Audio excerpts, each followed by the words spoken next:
So here in west central Minnesota, when we talk about the economy, we, as a journalist, I'm always trying to establish the truth.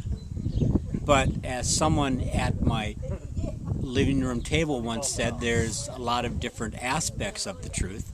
So what we're going to do is just pass this camera around to all the people who are at my house on a Sunday evening, and we'll find out what their truths are for the economy in this part of the country at this moment in time. Okay. Okay. So, what's your name? Kelsey Scheifels. Okay, and do you have a job? I do. And what is your job? I work as a CNA at the Graceville nursing home. Okay, about how many hours a week do you get?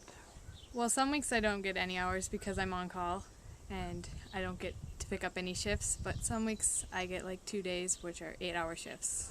Okay, how many hours would you work if you could? I would work at least 20. Really? Okay. Yes. And how much money do you get paid for this? I get paid $9.50 an hour. $9.50 an hour. Is that a pretty good salary for out here? Yeah, for my age, yeah, I get a good salary. Okay, but you had to go to school in order to do this. I had to take CNA courses they took about 3 weeks to take. Okay. So what do you think of the economy in this part of the country? I think it's getting harder and harder to get jobs, but yeah. Okay. Next is... You want me to say my name? Sure. Kathy Draker. And what do you do, Kath? Well, my husband and I farm about 2.5 miles due east of here. And I also work for the University of Minnesota. I telecommute from our farm in Big Stone County to my office on the St. Paul campus of the U of M. And And what enables you to do that? well, I'm very, very lucky that our house, when we were thinking of moving here, we were able to get high-speed internet through the telephone cooperative laid down some fiber optic cables. Otherwise, we simply wouldn't be able to live out here, and I wouldn't be able to telecommute. It's a big part of us being able to be here. But I know not everybody in the county has access to the same quality of fiber optic that we have, so we're lucky. And what made you come out here in the first place? Well, we looked all around the state. We were very interested in farming. We had 3 little kids who I hear screaming in the background, and we wanted them to grow up in more than a little postage-sized yard in St. Paul, and we also thought this would be a lot of good life skills to teach our kids in farming and raising animals and, being around nature, so that's what brought us out here. Okay, Barb, and you are? Hi, I'm Barb Vokes. I'm the IT director for the local hospital facility in Big Stone County. And how long have you been doing this sort of work? Working as an employee for 3 years, but 19 years prior to that I was self-employed as a technology consultant. And what made you as a technology consultant decide to live in this part of the country? Well, I do see that there are opportunities for entrepreneurs out in rural America, and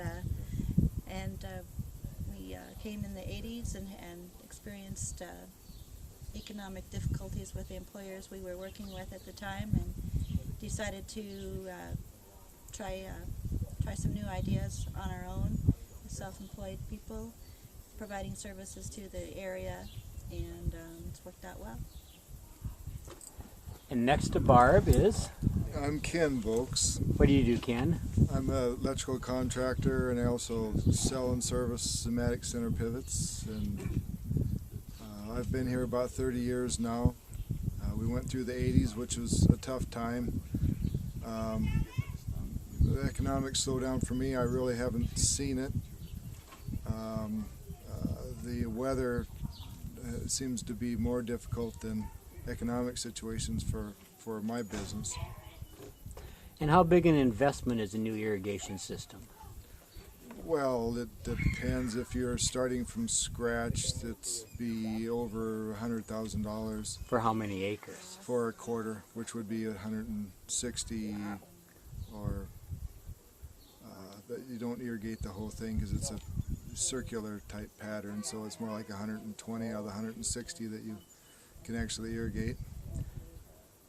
So land that sells for $3,000 an acre requires another 30% investment to add an irrigating system. That's correct, and then you have to pay for the energy to irrigate it, and you also have to plant it accordingly and fertilize it accordingly. How many guys do you have working for you now? Right now I have 2 full-time and a couple part-time guys.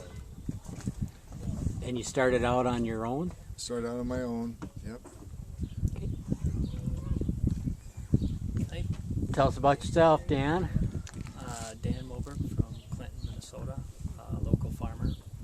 And what else do you do, Dan? I make ethanol And what else do you do, Dan? and grow grapes. And what else do you do, Dan?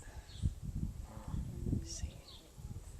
I move trees once in a while with a tree spade. And how long have you lived here? All my life, mostly. And what makes you live here? Really like the prairie, I guess. And my family lives here, so my family's been here. And how do you look at the economy? Would you like it better if you only needed one job? I probably would be better off with one job most of the time, the way I lose money on new projects. But yep, I think we're cutting back to going that direction, Get Mike over here. going for one job. Okay, thank you.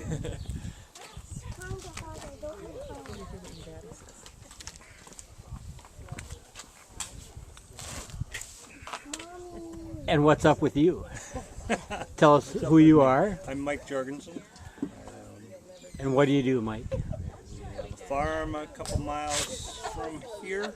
And we've been living out here for about 3 years. We bought the family farm, which I farmed. I was a dairy farmer through the 80s. And what'd you do before you moved back?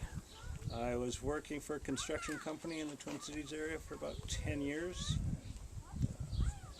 We moved back here mostly for our family, raise our kids here. And how's that work so far? It's worked great for the kids. It's a wonderful place to raise kids. It's good. How is it for earning a living? Earning a living is a little tougher. Luckily, we have off-farm income with my wife, or it would be a real tough go here. And not a whole lot of good-paying jobs in the county or close in the area. And is that a change, up or down, since you moved here? I think the economy's gotten a little tougher since we moved here. There are still a few jobs that open up. Luckily, close to the Morris area, where there's some industry and an ethanol plant that provides jobs for a few, but still, if you're thinking you're going to get $30 an hour around here, which was not of reach in the city, so it's going to be tough.